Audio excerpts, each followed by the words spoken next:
Là, cette fois-ci, je vais être égoïste, cette fois-ci, parce qu'en 2024, j'y suis allé pour la communauté. Cette fois-ci, je vais y retourner pour moi. Donc, je me suis forcé mentalement à y retourner pour moi, à me redonner un objectif personnel. Je veux vraiment être éliminé par les barrières horaires. La Barclay sera pas réussie pour moi si j'abandonne alors que je suis encore dans les temps, comme je l'ai été en 2024. Je veux me faire éliminer par les barrières horaires. Je veux arriver en retard à la fin d'une boucle et ne pas pouvoir repartir. Pour des raisons justifiables, pas parce que j'ai ralenti exprès.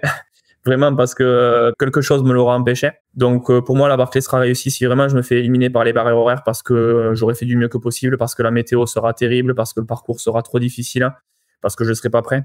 Donc exactement les mêmes motivations que la première année. Je veux juste aller le plus loin possible sur cette course pour la respecter, pour moi vivre les émotions les plus intéressantes possibles et y aller pour moi et pas avoir de regrets. Bonjour à tous et bienvenue dans La Pastille, le nouveau format court de Course Épique. Cette pastille fera souffler de temps à autre un vent de fraîcheur entre vos oreilles, avec le meilleur de l'actualité running et trail, mais aussi des invités spéciaux ou encore des sujets sur le thème de la santé. J'imagine que la question vous titille, mais cette pastille ne remplace pas les formats habituels de Course Épique. C'est un format supplémentaire qui nous permettra d'échanger encore plus sur notre passion commune. Allez, je ne tourne pas en rond plus longtemps et laisse place à notre pastille du jour. Bonne écoute! Salut Aurélien, je suis ravi de te recevoir dans ce nouvel épisode de Pastille, le format court de Course Épique. Bienvenue. Salut Guillaume, merci de m'accueillir à nouveau. Aurélien, j'avais eu le plaisir d'échanger avec toi dans l'épisode de Course Épique numéro 110 qui était intitulé L'As des As, un épisode qui revenait sur ta victorieuse Barclay 2023, un épisode que les auditeurs et moi-même avions tout simplement adoré, on peut le dire, donc je suis hyper heureux qu'on puisse échanger à nouveau aujourd'hui. Voilà, c'est un grand plaisir. Merci, ça fait plaisir, ouais, c'est gentil. Moi aussi, je suis content de pouvoir partager une nouvelle fois. Je te propose de revenir aujourd'hui sur l'un de tes projets phares de 2025, on peut le dire, ta participation à la Barclay, car à l'heure précise à laquelle cet épisode sortira, tu seras en train de te régaler, c'est le mot, sur les sentiers de Frozen Head. Si tu es partant d'ailleurs, je te donne rendez-vous à l'issue de la course pour un petit débrief, pour que tu nous racontes la façon dont elle s'est passée, si ça te va. Bah oui, avec plaisir, ouais, on en reparlera. Du coup, j'espère que si c'est en ce moment, que je suis en train de bien d'embaver, de transpirer et que ça durera le plus longtemps possible. Et après, on verra avec plaisir. Ouais. C'est ce qu'on te souhaite, pas d'embaver, mais en tout cas que ça dure le plus longtemps possible, ça c'est une certitude, et puis que l'issue soit très favorable. Aurélien, on enregistre cet épisode le 25 février, qui n'est autre que la date où Samuel Colt obtenait, il y a près de 200 ans, le brevet pour son célèbre revolver à barillet. Tu sais, c'est une arme qui est emblématique du Far West, j'imagine que tu vois ce que c'est. Ouais. J'ai un petit quiz comme ça, là, d'entrée de jeu, je te prends de cours, je vais donner une liste d'inventions ou d'objets courants qui portent le nom de leur concepteur. Donc à toi de me dire si ces affirmations sont vraies ou fausses. Le moteur diesel a été inventé par Rudolf Diesel. Ouais, ça je crois que c'est vrai. Absolument, bravo, 1 sur 1. La Pulka a été inventée par Niilas Pulka. Ah, ça c'est une bonne question, je vais dire vrai au hasard. C'est faux. J'ai cherché un prénom qui soit d'origine lapone. Ouais, non, je sais pas si c'est attribué à quelqu'un en particulier. Bah, pas facile. Le Morse a été inventé par Samuel Morse. Ah, je crois que oui, je dirais oui. Ouais, 2 sur 3, t'es fort. Bic, les stylos Bic, c'est Marcel Bic qui est le cofondateur de la marque. Ah, aucune idée. Allez, pour on va alterner, je vais dire non du coup. C'est vrai. Mais Bic, alors la petite nuance, c'est que ça s'appelle B-I-C-H. Mais bon, ça se prononce, j'imagine, à l'allemande. Donc c'est Bic. 2 sur 4. C'est là que ça va jouer. Le Solex a été inventé par Louis-Alphonse Solex en 1905. Ah, je vais dire oui. Ah, je t'ai eu. Je m'en veux. En fait, c'est une invention. En fait, je m'en veux. J'ai pas envie que ça démarre comme ça. Aurélien, 2 sur 5. Bon, c'était pas hyper facile. C'est un bon rappel qu'il faut que je bosse ma culture générale si jamais je veux participer à qui veut gagner des millions. Qui veut gagner Course Épique. Je sais pas qui aurait pu avoir 5 sur 5. Honnêtement, c'est complètement du hasard. Bon, allez, désolé pour ce petit pas de côté. Non, j'ai appris des choses. Ouais, c'est cool. Ouais, moi aussi. La question, c'est est-ce qu'on s'en souviendra dans une semaine? Ça, je sais pas trop. Mais bon, on va essayer de garder ça quelque part dans notre tête. Je vais te proposer, Aurélien, comme on a déjà eu la chance d'échanger il y a quelques temps, donc pour tous ceux qui voudraient rentrer plus en détail dans ton parcours de vie, je les invite à aller écouter l'épisode 110 qu'on a réalisé ensemble. Je vais faire une petite variante pour ta présentation. Je vais te demander de te présenter donc en imaginant qu'on ouvre un sac et que tu en sortes 3 objets qui résument ton parcours, tes valeurs ou ta personnalité. Quels pourraient être ces 3 objets qui te représenteraient au mieux? Ouais, je pourrais avoir plein de choses dans le sac ou pas grand chose, parce que c'est vrai que des fois je pars un minimaliste, mais si jamais je devais choisir 3 objets qui me correspondraient, j'aurais un truc bon à manger, de nourriture déjà, parce que je suis un bon vivant, un cheeseburger par exemple, ou ouais, voilà, une pizza, un truc de ce genre, parce que j'aime bien manger et parce que c'est très important pour l'ultra aussi. J'aurais ça, j'aurais. Tu te prives de rien en nutrition? Ah non, je me prive de rien. Peut-être un peu trop à l'excès d'ailleurs, que ce soit au quotidien ou en course. C'est vrai que je fais en sorte de de manger plaisir, quoi, parce que j'ai du mal à manger en course, donc au moins je mange des choses qui me plaisent.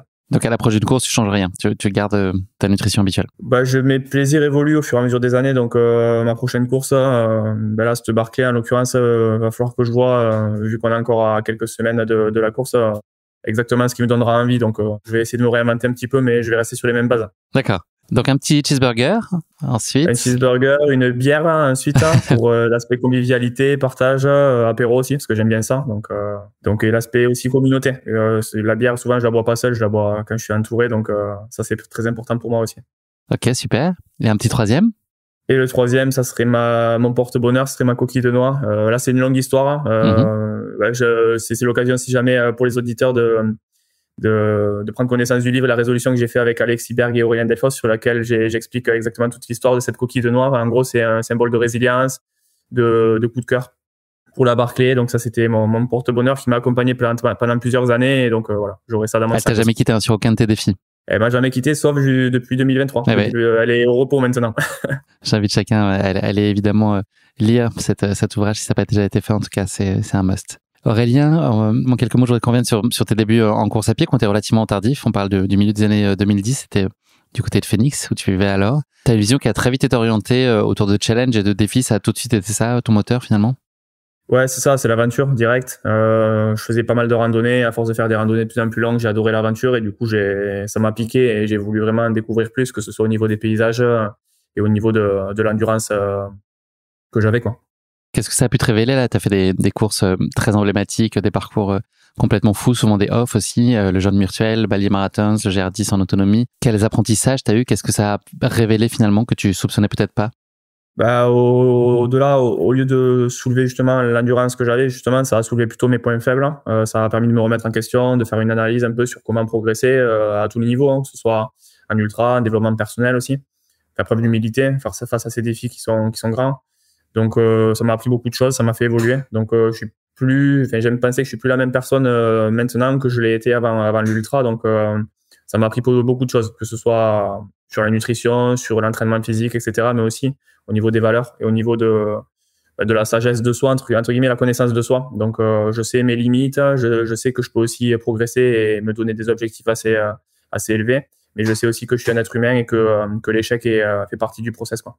Est-ce que cette vulnérabilité, elle a été tout de suite facile à accepter? Là, tu as beaucoup de sagesse quand tu en parles, mais est-ce qu'il y a eu quand même un cheminement et il y a eu quand même dû apprendre à un peu peut-être briser la coquille de confiance que tu pouvais avoir, ou voilà, est-ce que ça a eu été délicat d'une certaine façon, ou est-ce que tu l'as très très vite reçu et perçu comme un moyen de progresser et puis d'être à sa juste place? Non, honnêtement, je l'ai reçu un peu comme des grandes gifles. C'était pas facile. Surtout que j'ai commencé direct avec le John Muir Trail. C'était un défi un peu trop ambitieux pour la personne que j'étais, c'est-à-dire sans expérience. Et j'allais d'échec en échec à ce moment-là, alors que j'investissais énormément d'énergie, de temps, d'argent, etc., dans le matériel, etc. Je m'investissais énormément et j'allais d'échec en échec. Et du coup, forcément, c'est des grosses claques à chaque fois où on se dit on n'est pas à sa place. Et je m'inspirais de ces gens-là qui faisaient ça. Et du coup, je me disais, en fait, c'est pas pour moi, quoi. Et à force de cumuler les échecs, forcément, c'est un peu une spirale négative jusqu'à enfin réussir le John Muir Trail en l'occurrence, où là, du coup, c'est un peu la bouffée d'oxygène et c'est justement ce qui me plaît dans l'ultra, c'est que les victoires ou les réussites en tout cas qui sont pas forcément acquises, c'est celles qui sont le plus appréciables. Donc voilà, ça m'a pris des grosses claques dans la gueule au début, mais après quand la réussite est au bout, c'est là où on prend du recul et on se dit en fait l'échec fait partie du processus et on est des êtres humains et en fait ça permet juste d'apprendre, quoi. Le John Muir Trail, peut-être pour donner des infos à nos auditeurs qui connaîtraient pas tout à fait cette course, ce parcours, c'est 359 km et 14 000 mètres de dénivelé. Et ton record a été réalisé en 3 jours, 3 heures et 55 minutes, si je dis pas de bêtises. Cette notion de limite pour toi, Aurélien, c'est quoi l'idée? C'est d'aller la tutoyer, d'aller t'y frotter, mieux la comprendre, ou est-ce que c'est l'idée de la repousser toujours un peu plus loin? Comment est-ce que tu t'envisages cette notion de limite? Plus maintenant, j'ai l'impression d'avoir un peu bouclé la boucle avec ma Barclay 2023 au niveau du repoussement de soi. C'est vrai, c'était vraiment un peu mon défi ultime. Maintenant, je suis pas dans la surenchère, j'ai pas forcément envie de me dire quel est le défi qui est encore supérieur à la Barclay pour toujours faire plus. Non, je suis plus dans une recherche d'émotion, de me sentir vivant, de faire des trucs différents. Pourquoi pas de revivre la Barclay à nouveau, sans ambition de la finir 2 fois, 3 fois, 4 fois, 5 fois. C'est juste la revivre et essayer de la finir une nouvelle fois et vivre des émotions. et vivre d'autres défis aussi. Donc, je suis pas dans la surenchère de vouloir repousser mes limites toujours plus, juste dans la continuité de vivre des aventures qui sont différentes et des émotions qui sont aussi différentes. Est-ce qu'elle pourrait aller piocher dans d'autres choses que de l'ultra trail ou de la course à pied à proprement parler? Là, on a beaucoup parlé de la Yukon récemment, mais est-ce qu'il y a des aventures, ou est-ce que le raid aventure, par exemple, ça pourrait être des choses qui pourraient te brancher, ou de l'exploration pure, ou est-ce que c'est quand même toujours en lien avec la course à pied d'une façon ou d'une autre? Non, tout à fait, c'est un bon point. Le raid aventure, ça me plairait, je pense. Faudrait juste que je m'y mette au niveau du kayak, du vélo et du reste. Mais par contre, c'est vraiment un intérêt pour moi. Je pense que je m'y mettrai un jour. La Yukon aussi, les aventures polaires, ça me tente. Ça me tentait d'autant plus quand Thierry Corbarieux, toulousain, l'avait gagné en 2019. Là, maintenant que ça a fait un bond médiatique, ça m'a un peu freiné. Je me suis dit, j'ai pas forcément envie d'être victime de l'appétit médiatique. Donc, pourtant, ça me tente, mais du coup, j'ai pas forcément envie d'être victime de ça. Donc, je vais attendre peut-être que ça redescende un peu. mais oui, les aventures polaires me tenteraient aussi. Tout ce qui est aventure, ouais, peu importe que ce soit en course à pied ou pas, ça me tente pas mal, mais on verra de quoi demain sera fait. Pour l'instant, je continue un peu à courir et ensuite on verra. C'est vrai que là, on est dans un environnement assez polarisé sur les courses et les expériences qui sont proposées. Je pense que j'ai lu quelques lignes où tu en parlais de justement des grandes courses très exposées et puis d'autres qui cherchent à préserver leur intimité et puis se tenir loin à distance des médias. Toi, c'est celle-là que tu as envie de privilégier? La Barclay est l'une d'entre elles. Est-ce que c'est principalement là que tu as envie d'aller chercher la suite, ou est-ce que l'équilibre des deux te va très bien? Non, ça me va très bien, l'équilibre des deux. C'est juste que j'ai pas forcément envie d'être victime et de changer un peu les valeurs, pourquoi je fais ça, et tomber un peu dans le système actuel, même s'il y a du bon aussi. J'ai envie vraiment de faire ça pour le défi, et pas parce que le défi est médiatisé, en fait. J'ai pas envie de tomber dans ça. J'ai vraiment envie de faire un défi pour ce qu'il représente, de façon la plus pure et la plus authentique et la plus initiale possible, entre guillemets. La Yukon, elle a toujours été ce qu'elle était, mais la plupart des gens en entendent parler depuis 2 semaines, alors qu'elle est une course extraordinaire et grandiose depuis plusieurs années. C'est pour ça que je dis qu'en fait, cette course me plaît énormément, mais du coup, maintenant qu'elle est devenue, entre guillemets, médiatique, j'ai pas envie de tomber dans ce revers de la médaille, mais c'est pas quelque chose de bloquant. Clairement, c'est sûr que des grands défis se veulent médiatiser, comme la Barclay d'ailleurs. C'est pour ça que je peux pas cracher un peu dans la soupe. Mais c'est pas ça qui m'anime, en tout cas. C'est pas ça qui m'anime, et c'est pas ça qui va m'empêcher de faire certaines courses, comme la Tour des Glaciers qui me plaît beaucoup, comme la Yukon un jour, pourquoi pas. Parce que ça reste des aventures exceptionnelles, et forcément, vu que c'est des aventures exceptionnelles, il y a du média, et en soi, ça me dérange pas parce que j'aime aussi partager, donc ça peut être aussi l'occasion de consolider un peu la communauté, l'inspiration et le fait de se lancer dans toutes ces aventures-là, quoi.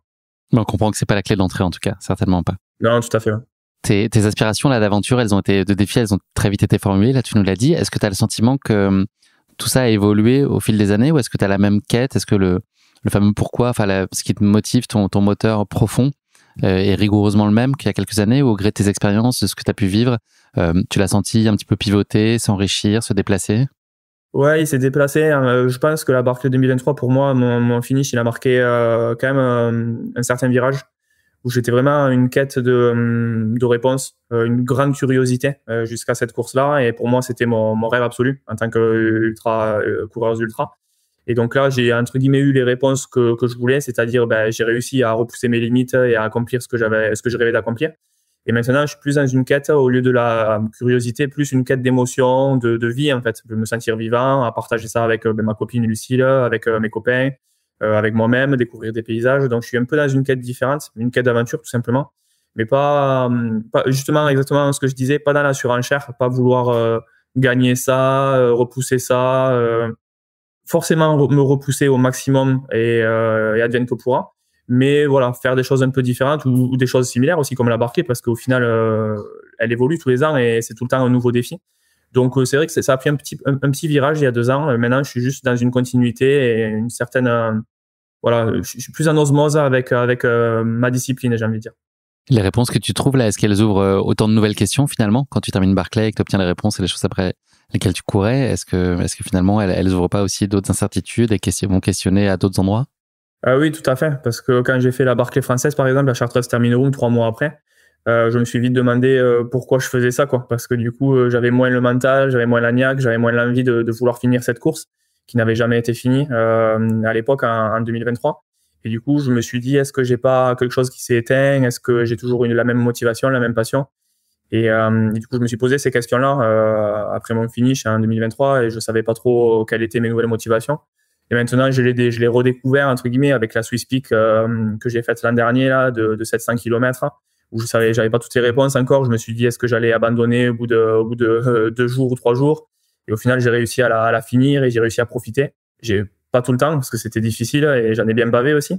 Mais c'est comme ça, c'est un éventail d'émotions, que ce soit des plus difficiles avec un peu de souffrance et de douleur, et les plus positives avec de la fierté, de l'accomplissement et l'éblouissement aussi avec les paysages. Donc j'ai eu mes réponses et je sais que je kiffe ce sport.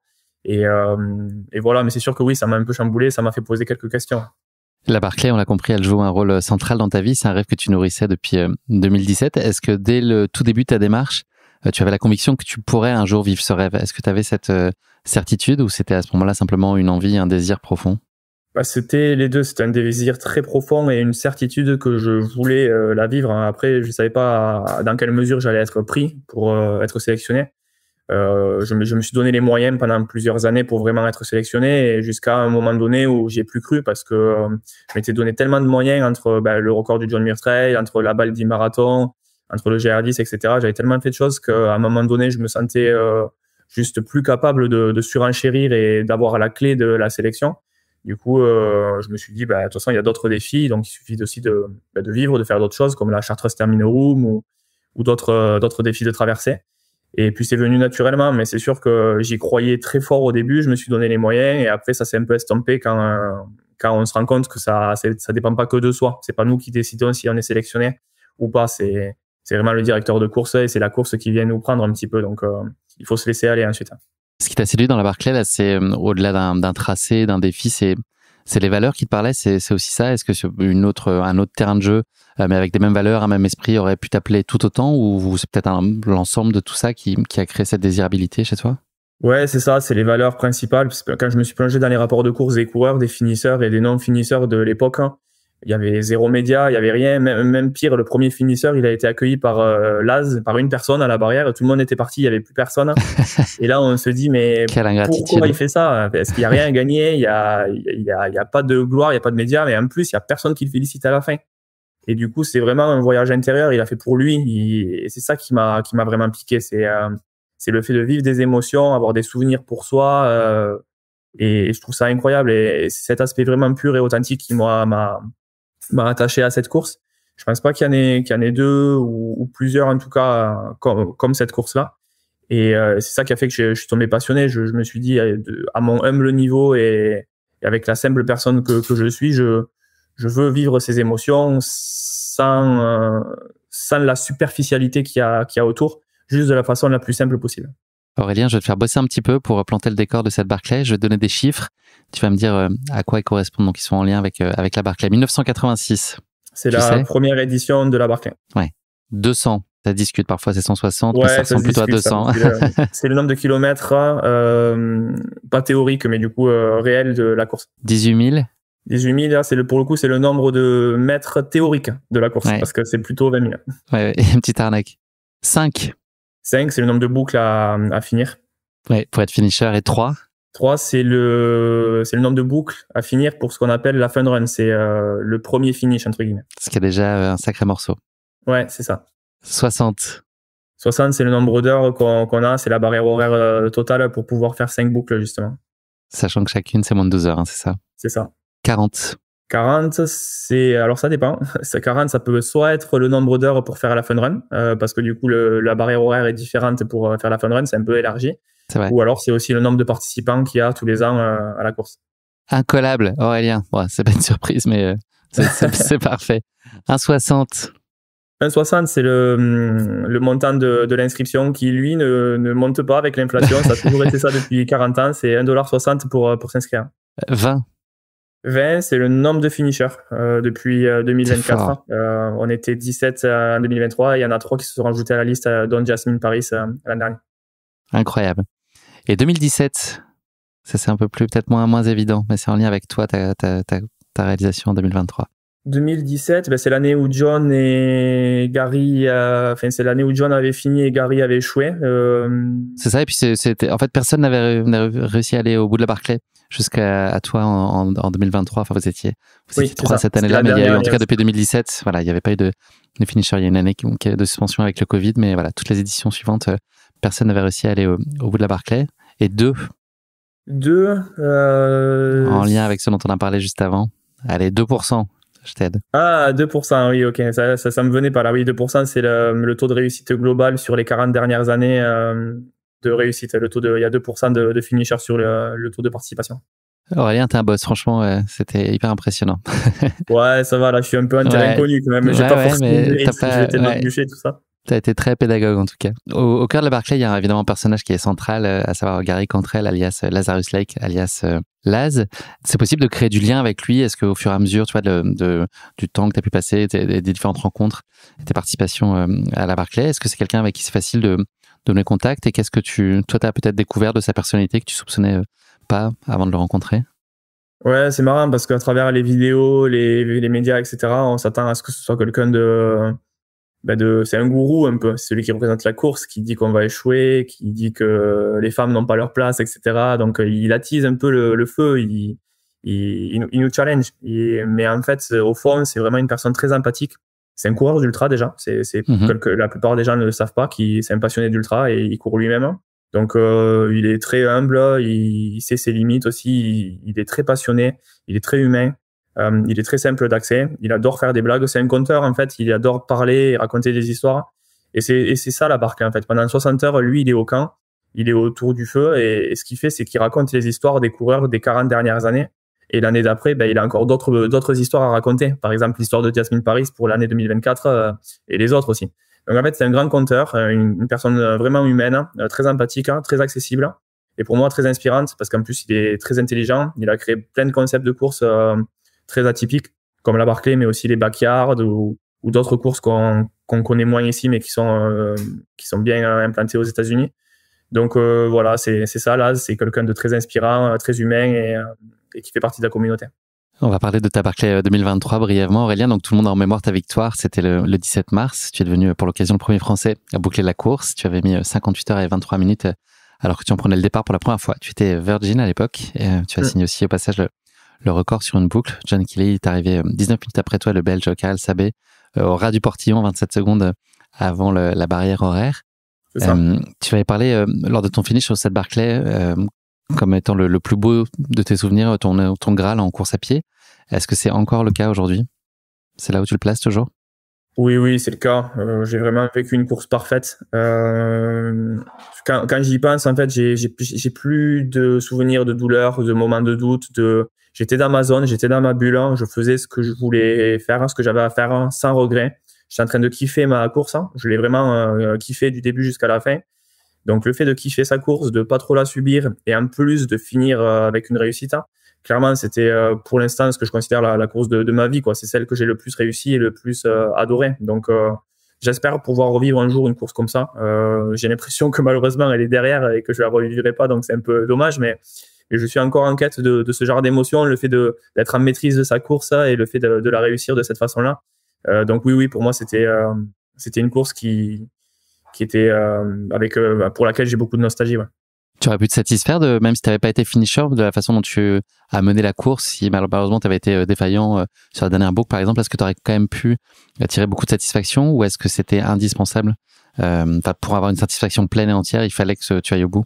Non, c'est sûr que pour avoir une satisfaction pleine et entière, il aurait fallu que j'aille au bout. Parce que si j'étais pas allé au bout, j'aurais cogité et analysé qu'est-ce que je peux faire pour améliorer, pour me permettre de franchir une étape supplémentaire, pour éventuellement finir. Surtout qu'en plus, il y aurait eu par exemple Karel et John qui auraient fini. Du coup, je me serais posé les questions, qu'est-ce qu'ils ont fait de plus que moi pour que je puisse finir aussi l'entraînement, la gestion de la course, etc. Donc forcément, je me serais posé des questions. Par contre, si mon analyse était qu'en fait, je m'étais donné tous les moyens, que ce soit sur la préparation physique, que ce soit sur l'orientation, et que j'avais pas forcément ces réponses-là, oui, j'aurais été satisfait, c'est sûr. Mais j'aurais eu encore peut-être cette question-là de me dire quel curseur j'aurais pu pousser encore un peu plus. Là, j'avais pas cette question-là à me poser parce que forcément, j'avais fini la course. Mais oui, si je l'avais pas fini, j'aurais sans doute pu me satisfaire de cette course si j'avais tout fait bien. avec peut-être une certaine incertitude qui pourrait à l'heure actuelle est difficile à dire. Ça a été quoi ta plus grande surprise sur ce qu'a été la course au regard de l'idée que tu t'en faisais? Est-ce qu'il y a eu des décalages de façon positive ou peut-être pas? Ben, là, la seule chose qui me vient à l'esprit, et pourtant c'est bête parce que j'ai pas tendance à me comparer aux autres, c'est le fait d'être dans les mêmes temps que John et Karel, quoi. Parce qu'au début, j'avais vraiment le gros syndrome de l'imposteur. Je me suis dit, mais que j'ai pas ma place entre guillemets au sein du premier groupe, au sein de John qui a fini la Barclay maintenant 3 fois et Karel qui a fait énormément de records de randonnée qui sont très très connus. Et du coup, quand je prenais du retard sur eux, pour moi c'était naturel, il y avait aucun problème, je faisais ma course et qu'ils finissent en 57, 58 heures et moi possiblement en 59 heures, 59 minutes, ça me posait aucun problème de recaler ça. Et le fait en fait de revenir sur eux dans la 4e et 5e boucle, ça m'a surpris parce que du coup c'est vrai que ce syndrome de l'imposteur a disparu et du coup j'ai gagné un peu en légitimité et en confiance en moi et c'est ça que je retiens, c'est qu'en fait des fois il faut juste croire un peu en soi, dans les moyens qu'on se donne, faire un peu abstraction justement du reste, pas regarder les autres parce que c'est pas ça le plus important. Quand on est en maîtrise de soi et qu'on se donne les moyens, forcément il peut y avoir que du positif, peu importe après les classements, les comparaisons, parce que ça je m'en fous complet. Mais c'est ça que j'ai découvert, c'est ça qui m'a un peu surpris, c'est que en fait ce syndrome de l'imposteur il est pas légitime et existant à partir du moment où on se donne les moyens de faire des choses bien, quoi. Est-ce que tu as ressenti ou est-ce que tu peux ressentir encore aujourd'hui de la nostalgie après cette Barclay? Est-ce que c'est un sentiment qui peut t'habiter? Ouais, non, toujours j'en ai parce que bon, forcément, plus je reste sur un échec de l'an dernier où j'ai réussi à faire 2 boucles sur 5, donc beaucoup moins que l'année précédente. Mais ça c'est pas grave en soi, c'est pas la finalité, le résultat, mais la finalité, c'est que oui, j'ai pas réussi à revivre des émotions et une course réussie comme je l'avais fait il y a 2 ans. Donc forcément, j'ai un peu de nostalgie avec ça. Après, c'est pas grave, ça m'empêche pas de vivre des aventures comme je l'ai vécu à la Swiss Peak, comme je disais. Mais c'est sûr, c'est comme tout. Je pense que c'est comme quand une mère donne naissance à un enfant. Quand son enfant il a 25 ans, il est adulte, elle est contente qu'il soit là, mais je suis sûr, elle a la nostalgie de quand il était bébé en fait. Pour moi, c'est un peu ça, tu vois. Voilà, la Barclay, c'est mon enfant. J'adore la vivre, je suis un passionné. Mais quand je repense à 2023, quand c'était encore un petit bébé, voilà, je pense ça avec beaucoup d'émotion. Qu'est-ce qui a pas changé après cette Barclay? Il y a beaucoup de choses qui ont changé après la Barclay 2023 pour toi. Qu'est-ce qui a pas changé? Ce qui a pas changé, j'aime penser, c'est qui je suis, avec qui je m'entoure, mes motivations profondes. Moi, ma copine Lucille, au début, elle avait des inquiétudes quand j'ai fini la Barclay. Quand elle a commencé à voir les notifications sur les réseaux sociaux, quand elle a commencé à voir les sollicitations, tout ça. Et je l'ai vite rassuré, j'ai dit quand je suis arrivé au travail, mes collègues ils m'ont dit ça y est, ta vie va changer, tu vas arrêter de travailler, tu vas faire sportif au haut niveau, conférences, etc. J'étais là non, ma vie elle va pas changer du tout, elle va rester telle qu'elle a été et telle qu'elle est maintenant. Et du coup j'ai envie de penser ça serait pas à moi de le dire, ce serait plutôt à mes proches, mais j'ai envie de penser que je suis resté le même que j'étais avant. J'ai pas plus d'ambition ou de besoin ou de vision différente par rapport à ça. J'avais juste envie de kiffer de ma discipline, de ma pratique, sans avoir besoin de visibilité ou de monétiser ça. J'ai juste envie de profiter de ce qu'il y a à apprendre avec mes partenaires, par exemple, avec Ypres et Meltony qui m'aident beaucoup, plus qu'avant parce que j'avais pas de partenaire. Donc ça, forcément, c'est top. Mais j'aime penser que mes valeurs et mes motivations profondes n'aient pas changé et que je suis toujours la personne que j'étais avant. Donc, en tout cas, c'est ce que j'essaie d'être parce que voilà, ça a rien changé. C'était pour moi, au final, entre guillemets, une course de plus que les autres, une aventure de plus. C'est celle que j'ai réussi le plus d'un point de vue personnel. Mais c'est pas pour autant que comme les footballeurs ou j'en sais rien, que je vais avoir les chevilles qui vont gonfler, la tête qui va gonfler et voilà, quoi. Donc, j'espère rester qui je suis, qui j'étais et qui je suis. Ouais. Après cette première là sur la Barclay, est-ce que tu as très vite eu la conviction que tu reviendrais, mais peut-être pour y chercher autre chose? Est-ce que ce projet-là redevient une autre course finalement quand on projette d'y retourner? Oui, tout à fait. Moi, quand j'y suis retourné l'an dernier, c'est vrai que j'avais pas forcément les réponses sur mes motivations profondes, sur mon objectif profond. Parce que du coup, quand j'étais en course, je me suis vite demandé pourquoi tu veux être du coup double finisseur sur cette course. Qu'est-ce que tu vas chercher? Donc, c'est vrai que je me suis posé ces questions-là. Après, maintenant, ce que je recherche, c'est ce que je disais, c'est vivre des émotions, c'est tout le temps différent. Donc, il faut vraiment bien définir l'objectif. Dans tous les cas, quand j'y retourne, mon objectif, c'est de finir. Il faut respecter cette course. Les places sont chères. Il y en a qui attendent de participer. Et quand on est pris, il faut vraiment respecter le défi, il faut se donner les moyens de pouvoir finir. Et donc moi je veux vivre, hein, je veux me donner les moyens de faire du mieux que possible, de repousser mes limites à chaque fois et de vivre des aventures, quoi. Et tu t'imposes de penser que ce sera pas pareil, justement, pour pas courir après quelque chose qui n'existe plus finalement, parce que ça ne pourra jamais se repasser de la même façon. Est-ce que c'est aussi une espèce de chose que tu t'imposes pour pas te bercer d'illusions et créer justement un décalage qui fait que ce jour-là, t'as plus de chances de passer à côté parce que tu essaies de revivre un truc qui n'existe plus? Naturellement, ça sera pas pareil pour moi, parce que déjà la course elle évolue tous les ans. Déjà l'ultra trail, tous les ultra trails sont tout le temps différents. La diagonale des fous n'est jamais la même tous les ans, comme l'UTMB, etc. La Barclay d'autant plus parce que la course évolue, le parcours évolue, les livres changent, la météo n'est pas la même, les coureurs ne sont pas les mêmes. C'est une course d'association aussi, d'entraide, donc c'est pas le même vécu. Donc par défaut, la course n'est pas la même si elle reste forcément foncièrement beaucoup la même. Mais il y a plein de choses qui changent. Donc naturellement, je me dis que sur toutes ces choses qui changent, j'ai envie de garder cette curiosité-là, ouais. On va faire un petit pas de côté, Aurélien, si tu veux bien, puisque la Barclay, elle a trouvé sa place au cœur de ta chair avec un tatouage. Ouais, si je ne dis pas de bêtises, voilà, on trouve le gate. Il y a une page aussi du livre, hein, c'est ça? Ou le livre? Il y a un livre, ouais. Et la forêt, ouais. J'ai 3 questions pour toi sur le tatouage, figure-toi. T'es Ok. prêt? Vrai, faux encore. Allez. Okay. Audi, l'homme des glaces, âgé de plus de 5000 ans, qui a été découvert en 1991 dans les Alpes, portait des tatouages sur des points précis de son corps. Vrai ou faux? Ah, ben c'est tellement intéressant que je dirais vrai, du coup. Exactement, c'est vrai. Ouais. Les chercheurs, en tout cas, qui sont penchés sur le sujet, considèrent que ça a été utilisé à des fins thérapeutiques similaires à l'acupuncture. Ok. 1 sur 1. Tom Leppard, ancien soldat britannique, a couvert 99,9% de son corps de motifs léopard, devenant ainsi l'homme le plus tatoué au monde, titre qu'il a détenu jusqu'en 2006. Ok, bon, c'est tellement précis que je dirais vrai. Ouais, t'as le nez creux, 2 sur 2, bravo. Et je pense que la 3e, tu vas trouver. Kylian Jornet s'est fait tatouer sur la cheville gauche la phrase « Je pars juste pour un petit footing ». Ça serait génial. Non, je pense pas que ce soit vrai. Ouais. On va lui suggérer, c'est évidemment faux.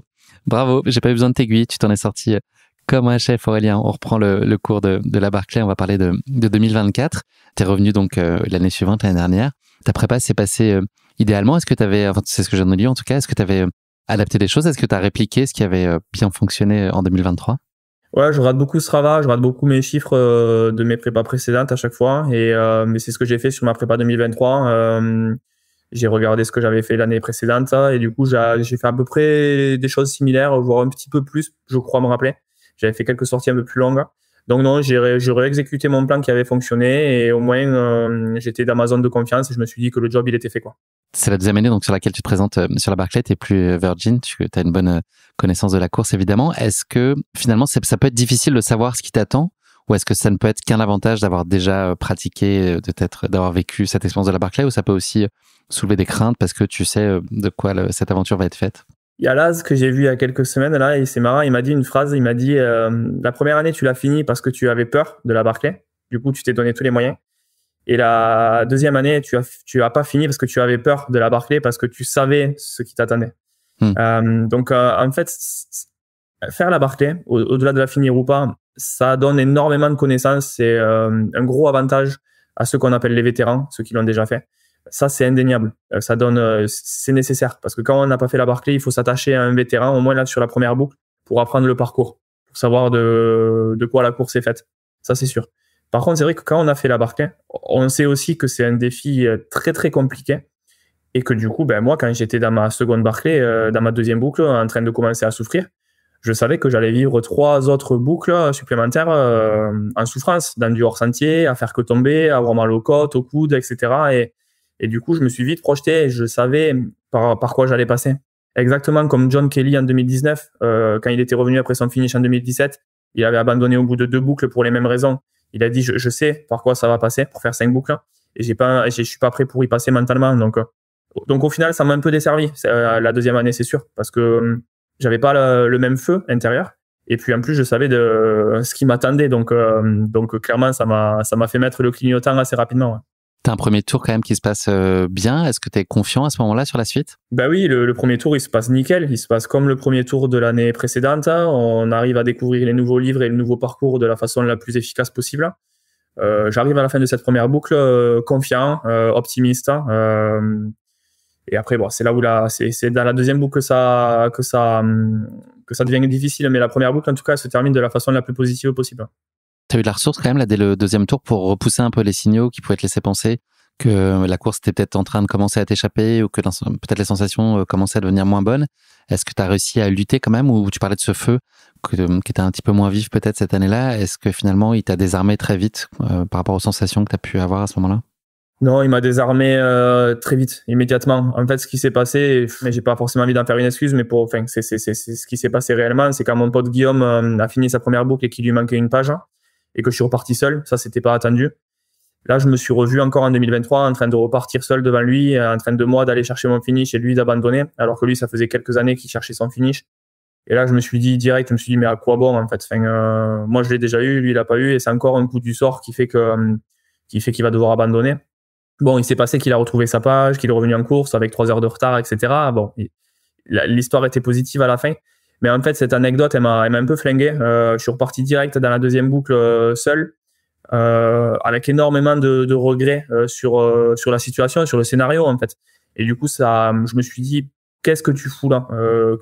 À quoi bon aller à nouveau chercher un second finish alors que tu as ton pote qui va pas l'avoir? Et du coup, en fait, j'ai découvert que j'étais plus à cette Barclay à travers les autres, à travers mes amis, à travers la communauté, que pour moi-même. Et quand j'ai vraiment dû, justement, comme tu disais, lutter pour moi, pour mon finish, j'avais pas les réponses directes. Je me suis dit, en fait, à quoi bon, quoi. Et du coup, j'ai même pas lutté. Ça s'est effondré. J'étais plus à l'écoute. J'avais du mal à m'alimenter. Et les douleurs ont commencé à sortir. Et après, c'est un cercle vicieux. Quand ça va pas, et qu'on prend pas des bonnes décisions, ça va de moins en moins bien. Et le mental, il lâche. Et c'est la fin de course précipitée. Et ça, tu l'acceptes à ce moment-là? Tu as quelle capacité d'acceptation?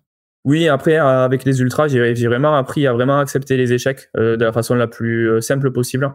Parce que j'ai réussi, j'espère, c'est mon analyse en tout cas, j'ai réussi à mettre un peu mon ego de côté, parce que la compétition et l'ultra, c'est quand même beaucoup d'ego. C'est se mettre, c'est mettre en avant soi sur le niveau des performances, sur un classement au niveau des autres, etc. Comme la réussite. La réussite, ça embellit l'ego, entre guillemets, et l'échec, ça le ternit. Tu vois, quand tu m'as posé les questions au début, j'ai fait 2 sur 5. J'ai l'impression d'être une saucisse, mais c'est pas grave. Tout le monde aurait fait ça, c'est impossible. Mais c'est pas grave. Voilà, j'accepte d'être mauvais dans des choses, d'échouer et de rebondir éventuellement sur d'autres trucs ou pas. Et à l'époque, j'étais très mauvais joueur à FIFA, à la PlayStation. Je détestais perdre à ce jeu. En fait, maintenant, ça fait longtemps que j'ai plus joué, mais si j'y joue et que je perds 6-0 contre un copain, j'accepterai juste d'être plus nul que lui. C'est pas un problème, quoi. Donc, voilà. Mais quand même, il a payé l'arbitre. Ouais, voilà, je me dirais ça, Donc voilà, tout ça pour dire que cet échec en 2024, il m'a pas coûté. Quand il y a des gens qui m'ont posé la question, mais pourquoi tu retournes? T'as tout à perdre, t'as fini en 2023. Non, en fait, c'est pas grave, je m'en fous je m'en fous pas d'avoir abandonné parce qu'il faut respecter la course. Et d'un point de vue personnel, en tout cas, c'est pas quelque chose qui m'a atteint. Est-ce que tu as pu assister aux différentes arrivées cette année-là? Ouais, et ça, c'était trop bien.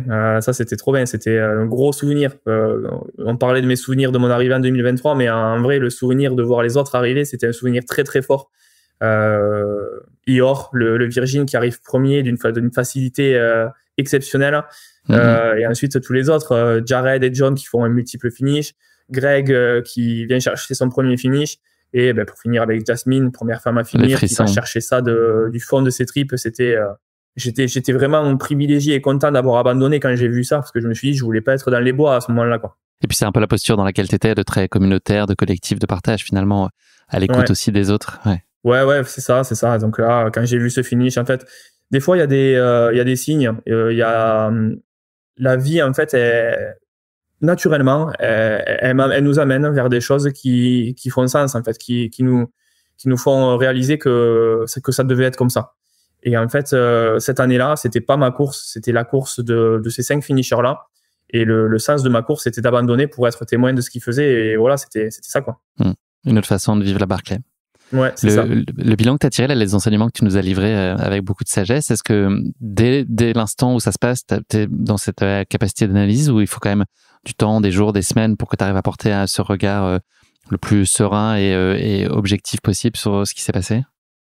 Non, il faut du temps. Je pense que j'avais quelques réponses déjà assez immédiatement. Quand j'ai commencé à me poser la question pourquoi je suis là, forcément j'avais la réponse que le second finish à ce moment-là ne me motivait pas forcément et que c'était plutôt pour les autres. Mais après, il faut du temps, il faut le digérer, il faut vraiment prendre conscience de quelles sont mes motivations profondes, pourquoi j'aimerais y retourner, parce que vu ce que je dis, forcément, c'est difficile de savoir aussi pourquoi y retourner. Donc, il faut du temps pour digérer et se poser les bonnes questions et ensuite analyser qu'est-ce qui allait pas dans la prépa mentale initiale, parce qu'au final, c'était ça, c'était que ma prépa mentale n'était pas la bonne et comment se reprojeter sur la suite aussi. Ouais. À quel moment tu as eu la conviction, en tout cas l'envie, que tu y retournerais cette année? Assez rapidement, parce que du coup, quand je reste sur un échec, j'ai envie de pouvoir rebondir quand même, de pouvoir essayer de revivre des émotions assez positives.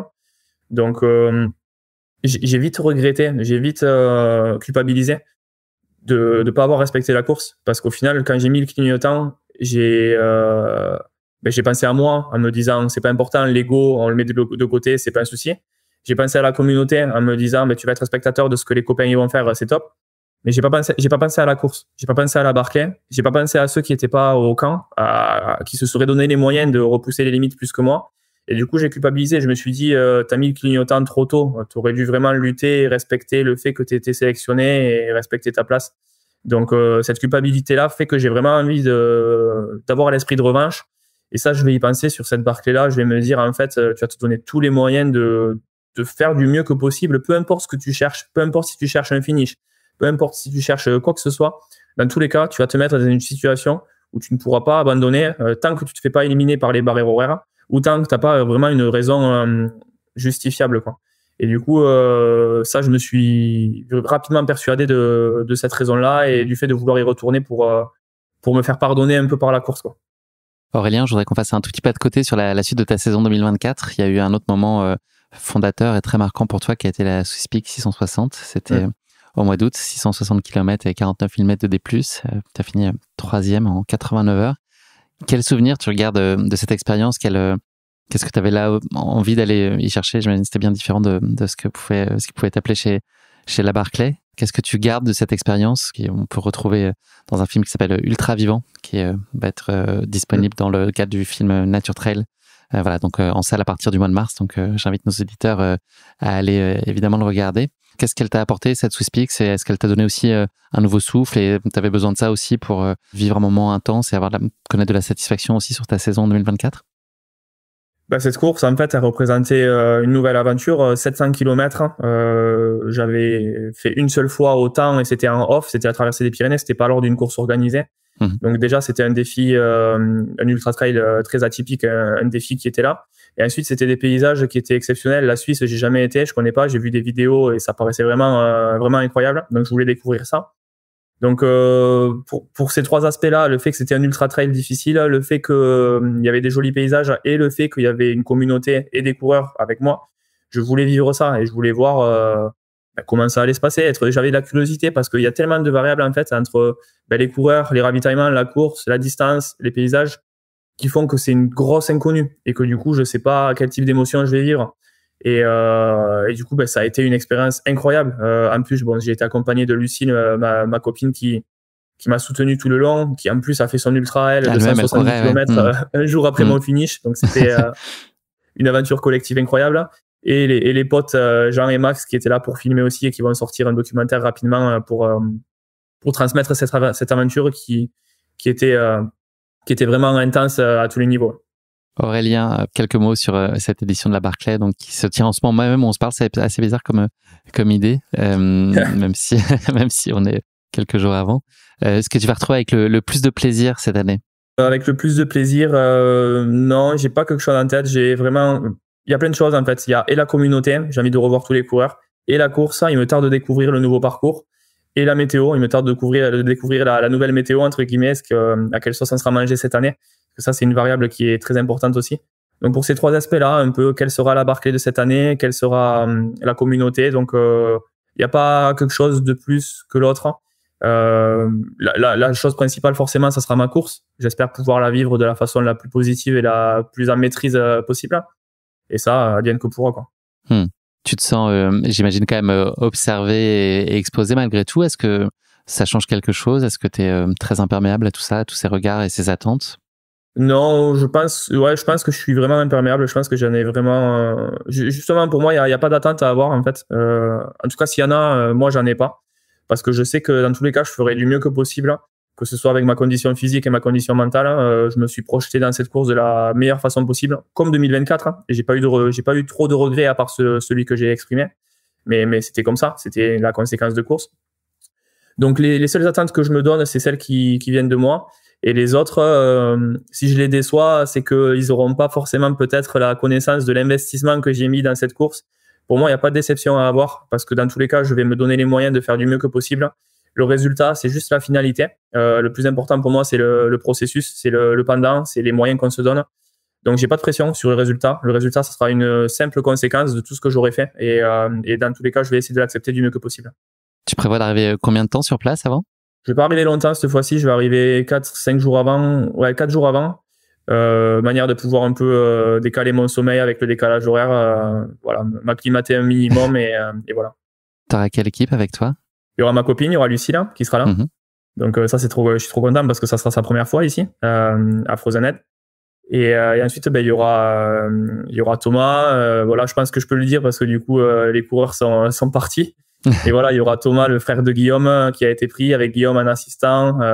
Donc ça, c'est cool. Il y a à nouveau une belle communauté, un beau cœur, des personnes que je connais bien. Donc voilà, il y aura surtout Lucille. Ouais. Est-ce que tu trouves le temps long, là, les jours qui précèdent, une fois que tu es sur place? Est-ce que tu ronges ton frein et c'est difficile, ou est-ce que tu arrives à savourer déjà cette rencontre, cette connexion au collectif? Non, à chaque fois j'ai profité directement parce qu'on est déjà direct en vacances, quoi. On est aux États-Unis, on est au parc, on est entre copains, on va faire les courses, on se projette dans la course, on prépare ses cartes, on prépare son équipement, etc. Donc ouais, c'est vrai qu'on pourrait avoir un peu l'excitation et la hâte comme un peu un avant-match de foot comme j'avais à l'époque, mais c'est vrai que j'ai pas ce souvenir-là. J'ai le souvenir de prendre plaisir aussi à l'avant-course et à attendre ça patiemment. Ouais. Le parc qui t'attend, c'est pas un parc d'attractions. Hein. ça va être très divertissant, pour moi, mais en quelque sorte, ouais. Mais oui, non, c'est ça. L'Asland. Ouais, c'est ça. Aurélien, c'est la dernière question de notre format capsule du jour. C'est justement une time capsule que je vais mettre en boîte et que je te propose de réécouter à l'issue de ta course. Je voudrais que tu me dises ce qui ferait que ta Barclay sera réussie. On va repiocher un peu dans un certain nombre de choses que tu nous as dit précédemment, mais si en quelques phrases, tu devais nous dire, voilà, moi je considère que ma Barclay sera réussie ici, et je te propose qu'on réécoute ça la prochaine fois. Ouais, c'est intéressant. Là, cette fois-ci, je vais être égoïste, cette fois-ci, parce qu'en 2024, j'y suis allé pour la communauté. Cette fois-ci, je vais y retourner pour moi. Donc, je me suis forcé mentalement à y retourner pour moi, à me redonner un objectif personnel. Je veux vraiment être éliminé par les barrières horaires. La Barclay sera pas réussie pour moi si j'abandonne alors que je suis encore dans les temps comme je l'ai été en 2024. Je veux me faire éliminer par les barrières horaires. Je veux arriver en retard à la fin d'une boucle et ne pas pouvoir repartir. Pour des raisons justifiables, pas parce que j'ai ralenti exprès. Vraiment parce que quelque chose me l'aura empêché. Donc pour moi la Barclay sera réussie si vraiment je me fais éliminer par les barrières horaires parce que j'aurais fait du mieux que possible, parce que la météo sera terrible, parce que le parcours sera trop difficile, parce que je serai pas prêt. Donc exactement les mêmes motivations que la première année. Je veux juste aller le plus loin possible sur cette course pour la respecter, pour moi vivre les émotions les plus intéressantes possibles. Et c'est tout, quoi. Et faire abstraction du reste et y aller pour moi et pas avoir de regrets. Elle est parfaite, cette capsule. On la garde bien au chaud et on la réécoute dans quelques jours ou quelques semaines. Je n'ai pas la réponse. Merci Aurélien, en tout cas, d'avoir partagé avec nous ton avant Barclay. Sois sûr qu'on sera tous vissés derrière le compte X, ex-Twitter de Kees Dune, pour suivre vos aventures à distance du mieux possible. On va essayer de la vivre au plus près. Je voulais citer à nouveau 2 ressources qui sont précieuses pour continuer à en savoir plus sur toi et ton parcours. Il y a plein de belles choses à découvrir. Tu es une personnalité riche. Il y a ton livre La Résolution, donc un récit autobiographique sorti aux éditions Mons, qui est hautement recommandable, à la fois ton livre et cette maison d'édition d'une grande exigence. Et puis il y a le film Ultra Vivant dont j'ai parlé très brièvement, qui revient sur ta Swiss Peaks 660 de 2024 et que nos auditeurs pourront trouver très bientôt en salle dès le mois de mars. Voilà, sur le site du Nature Trail Festival, il y a toutes les dates. Il y a forcément une date pas très loin de chez vous. Aurélien, je te souhaite une excellente Barclay et je te dis rendez-vous très vite, mais pas trop vite quand même. Si ça pouvait se rapprocher d'un peu en dessous d'une 60aine d'heures, moi je trouve que ce serait pas mal et ce serait plutôt bon signe. Je serais ravi en tout cas qu'on ait un débrief, et quelle que soit l'issue de ta course, évidemment ce que tu as expliqué, c'est le process, le chemin, et on a hâte que tu nous racontes ça et puis on verra ce qu'il y a au bout de tout ça. Pas de problème, moi aussi j'ai hâte le plus tard possible comme tu me disais, mais pas trop tard non plus après la course, mais avec grand plaisir. Ouais. À bientôt Aurélien, bonne Barclay. Merci Guillaume. Merci d'avoir écouté cet épisode. Si vous l'avez écouté jusqu'ici, c'est qu'il vous a probablement plu. Alors n'hésitez pas à noter le podcast et rédiger un avis sur votre plateforme d'écoute favorite. C'est essentiel pour soutenir ce travail indépendant. Cela ne vous prendra que quelques secondes et ça change beaucoup de choses pour le podcast. Et pour être sûr de ne manquer aucune course épique à venir, n'oubliez pas de vous abonner sur votre plateforme d'écoute. Merci encore infiniment pour votre soutien, votre fidélité et vos chaleureux messages que je lis et auxquels je réponds avec un immense plaisir. S'il vous plaît, continuez. À très bientôt pour une nouvelle course épique, évidemment. Et si vous voulez vibrer d'ici là avec des aventures hors du commun, courez écouter dès maintenant le podcast Aventure épique, le petit cousin de Course épique.